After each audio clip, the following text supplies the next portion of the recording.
नमस्कार दर्शक बंधु प्रियदर्शिनी होम फूड चैनल को आपण मानक अनेक अनेक स्वागत। आज मु आपण मानक सह शेयर करी पार्टी रे मिलई जाउथला भली तुलतुलिया कौलिया सुजी नड़ियार ये मिठा रेसिपी जहाँ को बनैबा पई आपण मानक मात्र 3टी सामग्री दरकार जहाँ आपण मानकर रोषे घरे आराम से पाई परिबे। ता छड़ा बहुत कम समय रे मिठाटी बनिकी रेडी हो स्वाद रे आपण मानकु छेना पोड़ ठारू किछि कम लगिबनी।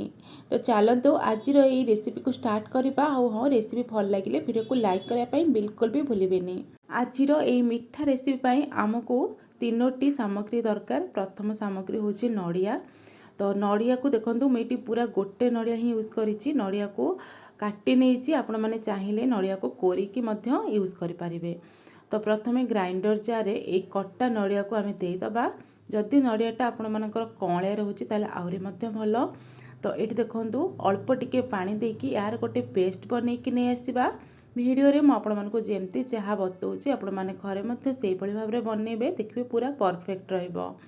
तो गोटे जाली रे मु जो नड़ियाटा पेस्ट करी ताकू दे दउची एवं ए स्पैचुला साहाय्य टिके चापी चापी प्रेस करिकी यार रस को बाहर कर नउची। एठी पूरा गोटे नड़िया रे मुझे अध गिना पखापाखि नड़िया रस बाहर कर दीची। एबे कड़ाई गरम करबा। कड़ाई रे देदबा 2 चामच चीनी एवं गोटे चामच पानी। याकू आमे कैरामेलाइज करबा। माने देखंतु चीनी रो कलर टिके हमर कमला कलर बा ऑरेंज कलर हे गला मात्र के आमे गैस को ऑफ कर दबा। बिल्कुल भी आपण माने रेड पकेबेनी कारण रेड जति पकोछंती ना मिठाटा आपण मानको टिके पित्ताळिया लागिबो। तो से आपण मैंने हल्का टिके ऑरेंज कलर है मात्र के आपण गैस को ऑफ करने। एबे ये मिठा बनवाई मुझे गोटे प्लेन कंसा आपण मैंने चाहिए केक टिन नहीं पारे ना तो टिफिन बॉक्स नहीं पारे। आम जो कैरामेलाइज करते जो चीनी को ताकू एबे कौन करबा ना यही कंसा मध्य देदबा।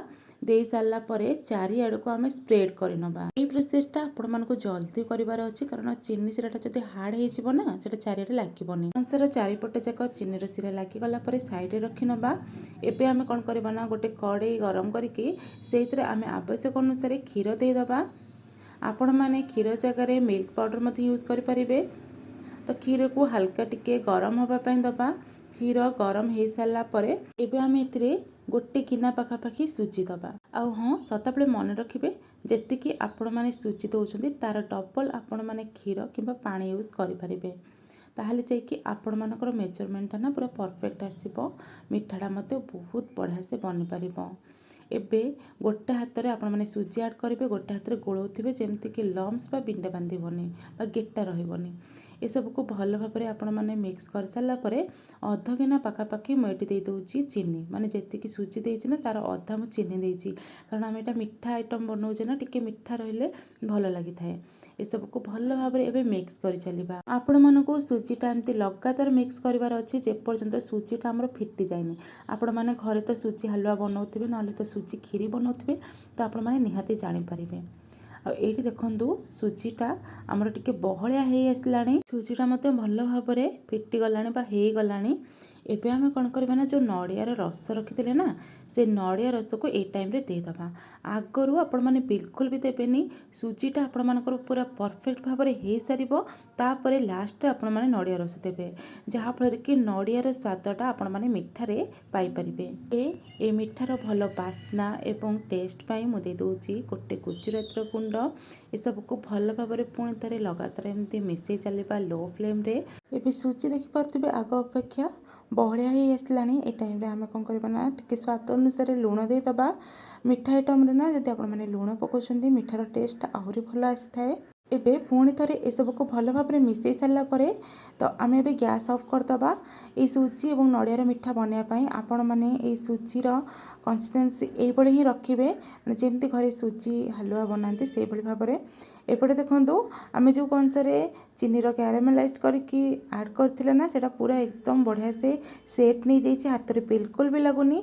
एबे आम कौन करबा ना ये जो सुजीर हलवाटा बनईचे ना ता ऊपर एमती देदबा। हाँ मन रखिए पूरा गरम गरम देवेनि जमती टिके ठंडा करे सुजी हलवाटा को तापर देवे। यदि आप गरम गरम सुजी हलवाटा को दौरान चीनीर जो कैरामेलाइज देचे सेट करेचे कंसारे टिफिन में से कौन मेल्ट होगी चारिआडे हो। तो से सुजी को आपण मैंने हल्का टिके ठंडा कर देवे।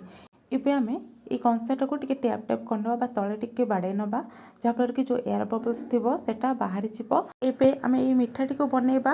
ତ ମୁଁ ଏଇଠି ଗୋଟେ ଡିସ୍ ନେଇଯାଇଛି। ଡିସ୍ ଭିତରେ ଅଧ ଡିସ୍ ପାଣି ଦେଇଛି ଆଉ ଗୋଟେ ଷ୍ଟାଣ୍ଡ ରଖି ନେଇଛି। ଏବେ ଆମେ କଂସାକୁ ରଖି ନେବା ଏବଂ ତା ଉପରେ ଆମେ କଭର କରିନେବା।